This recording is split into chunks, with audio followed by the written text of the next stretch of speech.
반갑습니다. 네, 반갑습니다. 네, 작품 한번 소개해 주시겠어요? 저는 그 작품 이 작품 네네. 아, 네, 뒤에 작품 먼저 소개해 주세요. 네. 요거는 뭐 제목을 따로 정해놓고 있는 그런 작업한 건 아닌데 디지털 아트웍이고요. 뭐 보시다시피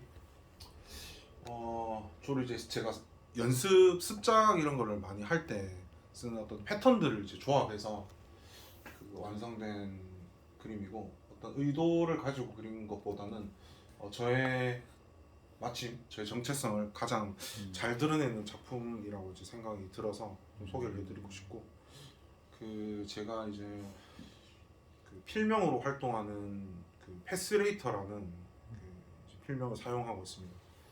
이제 패스 선과 일러스트레이터, 그러니까 사파를 그림을 그리는 사람이죠.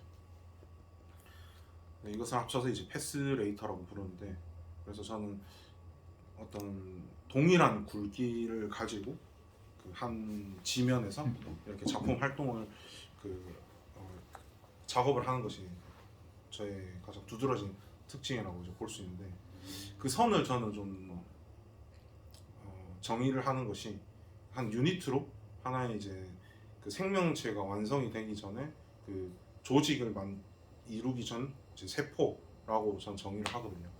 그 세포들이 하나하나 그 흐름과 어떤 연결들이 모여서 어떤 하나의 또 조직을 이루고 형상을 이루어서, 우리가 몸도 그렇지 않습니까? 장기가 이루어지려면 그 안에 최소 단위들이 모여서 하나의 어떤 이제 인간체 생물체가 이제 완성되듯이, 그런 어떤 유기물로서의 어떤 그 생각을 가지고 이제 작업을 하고 있고요. 그래서 저는 그 이제 제가 어떻게 제 작품 그런 세계관을 좀 정의를 할까 고민을 근래에 좀 많이 하게 됐습니다.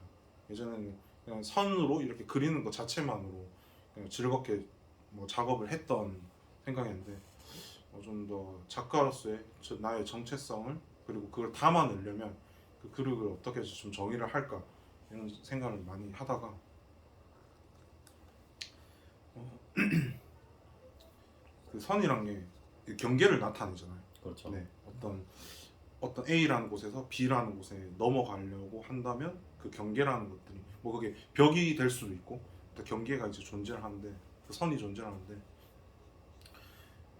그 저는 이제 이 만물, 그 우리 인간이 만들지 않았던 그런 자연물과 그리고 인간이 만들어낸 그 인공물, 그 둘 다 분명히 이제 미적인 가치들이 각자 있는데, 저는 자연물 같은 경우는 인간이 이 지금 상위 포식자로서의 그 이 자연물을 보존해야 된다라는 어떤 생각과, 그리고 인간이 만든 어떤 그 아름다운 인공물, 이제 그 두 가지를 막 좋아하게 되면서 뭔가 하나를 선택하지 못하는 그 갈등, 이제 이 안에서 좀 그 고민을 되게 많이 하는 그 사람으로 저는 생각을 하거든요. 그리고 그 나름대로의 거기서 파생되는 어떤 것들이 좀 이런 아트웍으로 표현이 되었으면 좋겠다. 그 갈등 속에서 이루어지는 그 에너지들이 다 이제 아트웍으로 다 이제 표현이 이제 되는 거죠. 그래서 저의 작업물의 어떤 내용들 특징으로 본다면, 그 자연물과 인공물이 이제 뭐 결합되고 그 안에서 좀 어떤 스토리가 있고 사건들이 생겨나고, 이제 이런 것들을 좀 표현하는 작가라고 보시면 되겠습니다. 그 연장선으로 이번에 우리 좋은 또 아이테르 공간에서 그 경계를 넘어선 모든 것의 실상이라는 타이틀을 가지고 이번에 좀 개인전을 준비를 하려고 하거든요.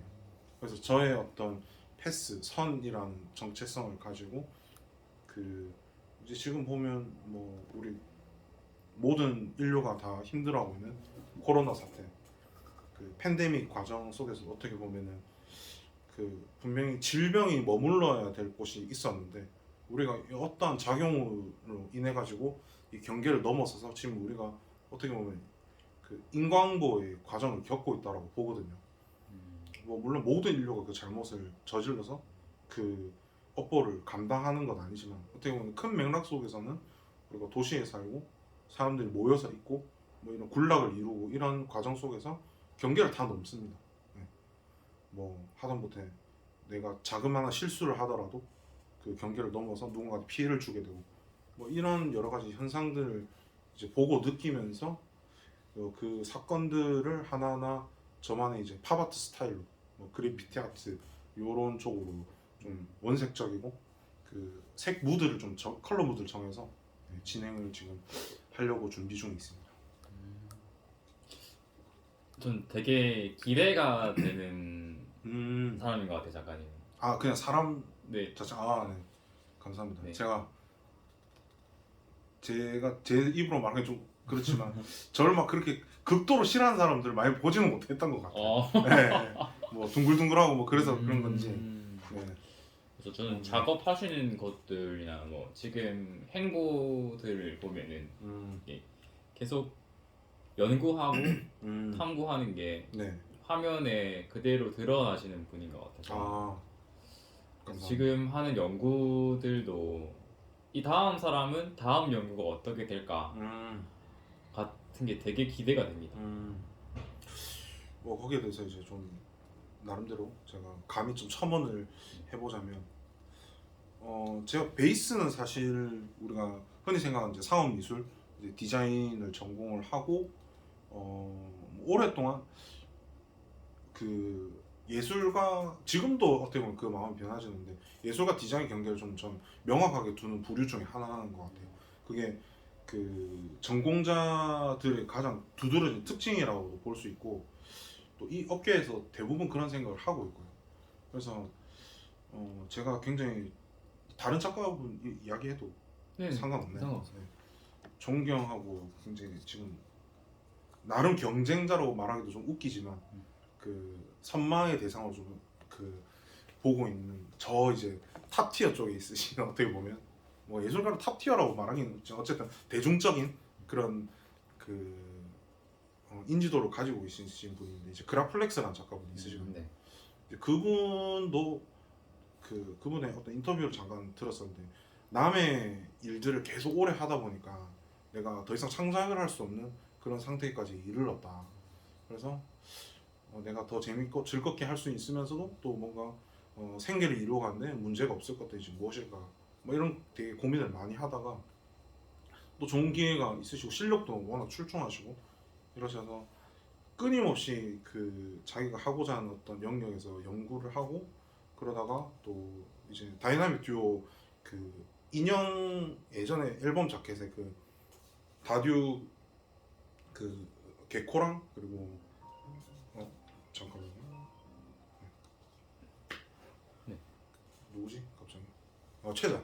그 두 분의 아티스트의 그 시그니처 캐릭터들이 있어요. 네. 이제 그거를 처음 만드신 분이 있으신데 조금 오래돼서 뭐 기억은 못 하실 수도 뭐 있을 어떤 그 아트웍을 기반으로 되게 유명세를 좀 사실 많은 사랑을 받게 되셨거든요. 이제 그분의 어떤 그 행보들이랑 그런 꾸준하게 작업을 하는 그 끈기, 네. 어떻게 보면 약간 만화 같아서 호불호를 가질 수도 있는데 저는 그 방법을 풀어나가는 그 방식에서 굉장히 배울 것들이 많다고 생각이 들거든요. 뭐 누구는 뭐 유화를 좋아할 수도 있고 뭐 팝아트나 뭐 설치 미술 이런 걸 좋아할 수 있는데 그 대중들이 좋아하는 그런 디자인이라는 어떤 생각을 하는 그런 것에서 그분은 본인의 어떤 그 아티스틱한 그런 그 내용을 잘 버무려서 딱 이렇게 지금까지도 활동을 하시는 거 보면 우리의 지금의 시대에 머물러 있는 예술가들은 이런 것들을 좀 잘 활용해야 되지 않나 그런 생각도 들고 저도 그렇게 해보려고 하고 그렇지만 또 남이 해줘야 돼 남이 필요로 하는 그런 디자인을 또 제 이런 스타일을 제가 생각하는 어떤 방법론을 막 강요를 할 수는 없는 것 같아요. 저는 이제 그거를 할 수 있는 어느 정도의 어떤 뭐 지경이라고 하기는 좀 그렇지만 그 단계까지 온 것 같다고 스스로 생각을 하거든요. 네, 그래서 좀 적기가 아닌가 활동하기에. 네, 그래서 도전을 해보려고 또 이렇게 인터뷰 자리에 섰네요. 네. 그럼 이번 새로 혹시 연구하는 것에 대해서 네. 설명해 주실 수 있을까요? 새로 연구를 한다면 혹시 작품을 만들기 위해서 네. 한번 실험해 보고 있는 것들이 있나요? 실험해 본 것들요? 네. 굉장히 이제 실험적인 거라고 한다면 저는 물건을 좀 고심을 많이 하고 버리는 타입인 것 같아요. 저런 사람은. 그리고 구매를 할 때도 차라리 좀 더 비싼 거 사자. 좀 불필요한 거가 내 공간에 내 삶에 머물러 있을 필요가 있나? 라고 생각을 하는 사람 중에 하나거든요. 뭐 그 반면에 뭐 다른 사람들 필요할 것 같은 거를 막 사잖아요. 이제 그러다가 계속 이게 쌓이다 보면 결국 본인의 공간에 이거를 소화를 못하고 쓰지도 않고 이렇게 버리게 되는데, 저 그런 어떤 인간의 뭐 소비 형태가 너무 싫더라고요. 그래서 버려지는 것들에 대해서 어떻게 하면 내가 이 소재에 대해서 이거를 이제 활용했을 때 어떻게 하면 나의 영역을 그리고 내가 생각하는 것들을 담아낼 수 있을까, 이제 이런 것들을 좀 고민하면서 재료를 이제 분해한 다음에 뭐 이렇게 한 예로 지금 제가 쓰는 캔버스는 전시용이 아니면은 규격이 없는 그런 합판 같은 걸 이제 가지고 와서 뭐 재단을 하고 저 나름대로 좀 이렇게 규정화라고 하기는 좀 그런데 흔히 예술가분들이 쓰는 호수에 맞게끔 이렇게 되어 있는 이제 비정형 형태 그런 캔버스를 활용해서 그 위에 덧칠을 해서 이런 이제 패스 유닛이라고 하거든요. 제가 정의하기로 이 패스 유닛을 뭐 드로잉을 하는데 쓴다든지 아니면 뭐 솜 같은 거를 막 뜯어서 이렇게 캔버스에 이제 부착을 한 다음에 또 거기에 의미 부여를 뭐 해서 또 접근을 한다든지 뭐 그런 것들도 하고 있고, 이제 좀 도전해보고 싶은 것들은 비디오 아트를 좀 연구를 해서 좀 이해하기 쉽고 나란 사람을 좀 이렇게 잘 어필할 수 있는 그런 영상물도 좀 생각을 하고 있습니다. 네. 영상물. 네. 이제 설치 이제 조형물이죠. 네. 조형물 같은 경우에도 보면 이제 3D 프린터 이런 쪽으로도 좀 지금 연구를 계속 하고 있고요. 제가 전공을 이제 제품 디자인을 했었어가지고 네. 기술적으로 뭐 표현하는 건 어렵지 않은데 이게 막 면을 또 깨끗이 만든다든지 또 이후에 후반 작업 어떻게 해야 되는지 이런 것들 되게 고려를 많이 해야 되는 부분이라서 그런 캐릭터를 이제 어필할 수 있는 이제 캐릭터 IP들도 좀 생각을 하고 있거든요. 뭐 이런저런 것들 하고 있습니다. 네. 저는 이 패스 유닛이라는 것 자체가 네. 어느 씬에 올라가더라도 알아보기 쉽게 네. 해준다고 네. 생각하거든요. 네. 그래서 사실 뭐 이런 스타일은 뭐 우리 플랫폼에 보면 넘쳐나긴 하거든요. 네, 진짜 뭐 우리가 흔히 알고 있는 뭐 대중적으로 본다면 유니클로 브랜드의 예전에 이제 뭐 제품에도 이제 옷에도 콜라보를 해서 제작을 했던 뭐 키스헬링 뭐 작가들도 같은 경우에도 뭐 이런 기법을 이제 거의 최초로 이제 썼다라고 이제 봐야 되고, 그런 다루는 뭐 형태나 뭐 안에 들어가는 이제 스토리가 좀 다 제각각으로 다르지 이렇게 표현하는 기법들을 뭐 그런 이제 팝아트 장르 중에 이제 하나라고 이제 봐야죠. 그렇지만 이제 제가 나름대로 이런 어떤 아까 설명드린 그런 조합들을 하는 거는 뭐 저만 좀 특장점이지 않을까 생각을 하고 있습니다.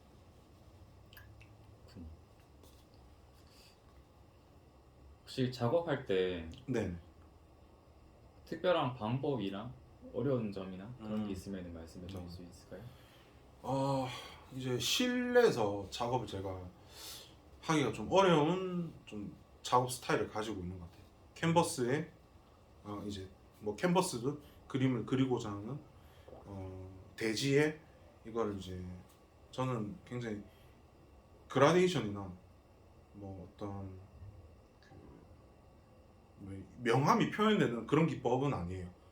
전체적으로 다 이제 색조합은 뭐그 자유자재하겠죠. 굉장히 매트한 면을 굉장히 선호를 하고 그렇게만 앞으로도 그릴 계획이라서 이제 그러다 보니까 그 캔 스프레이를 이제 사용하는 데 있어서 이제 실내에서 작업하기 어려우니까 아 이거를 이제 어떻게 하면 좋을까 막 되게 고민을 많이 하고 있고 뭐 아크릴 물감으로 이게 표현이 된다면 이제 실내에서 할 수 있는 거죠. 그런 좀 깨끗한 면을 이렇게 배경색을 이제 칠할 수 있는 그거를 어떻게 잘 할 수 있을지 이제 그게 좀 고민이 됩니다 지금. 지금은 호수가 작아서 그냥 이제 환기를 시켜놓은 뭐 외부에서 재색을 한 다음에 가지고 들어와서 뭐 이렇게 페인트 마커로 이제 작업을 하거든요. 이제 그게 사실 저의 어떤 방식인 거고 붓으로 할 때 이런 매끈한 면이 나오기가 좀 어려워서 이렇게 선이 이렇게 쭉 가다가 그 선 끝이 이제 둥글게 이렇게 나와야 되는데 붓으로 하기가 상당히 어렵더라고요.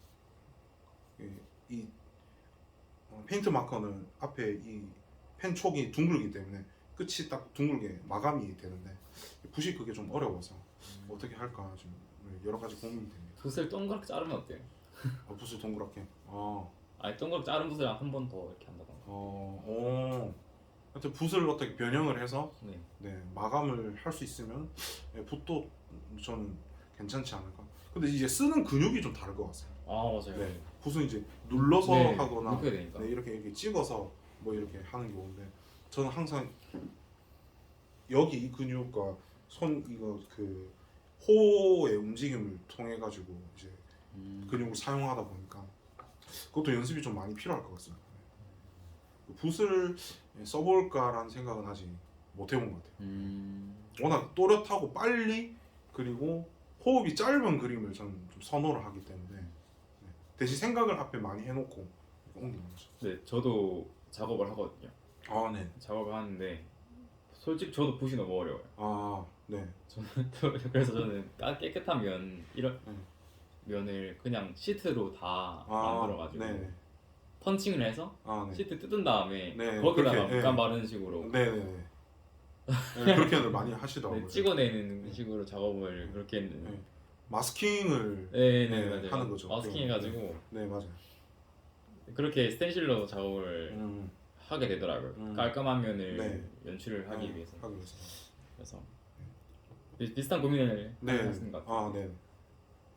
그래서 이건 뭐 사실 누가 이게 삐끗해서 이거 작품 별로네 이거는 사실 말이 안 되는 거잖아요. 그렇죠. 그 내용을 보고 그리고 내가 이거 뭐 구매를 한다면 그 내 공간에 왔을 때 굉장히 잘 어울리고 그 느낌이 살면은 뭐 그런 실수조차도 되게 예술적으로 평가받을 수 있는 부분이라서 근데 이제 그거죠 이제 그 작가의 맞아요. 만족도 그게 진짜 좀 어려운 것 같아요. 맞아요. 이게 본인이 정하는 거라. 맞아.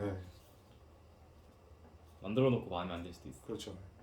뭐 디자인 같은 경우에는 전적으로 클라이언트 마음에만 들면 되는 거예요. 그렇죠. 이게 아무리 개판이고 뭐 이래도 내가 평가하고 뭐 내가 하는 게 아니라 돈 주고 이제 사갔기 때문에 뭐 클라이언트가 결국엔 클라이언트 모든 책임이 있는 거죠. 본인이 뭐 이것 좀 디자인 이상하게 하더라도 본인이 만족하면 뭐 그대로 뭐 이제 진행이 되는 거고 그 시장이 또 어차피 판단을 하는 건데 이제 그런 측면에서 참 예술이 어떻게 보면 전 디자인을 오히려 더 많이 오래 하는 사람일수록 더 매력적으로 보이는 분야인 것 같아요.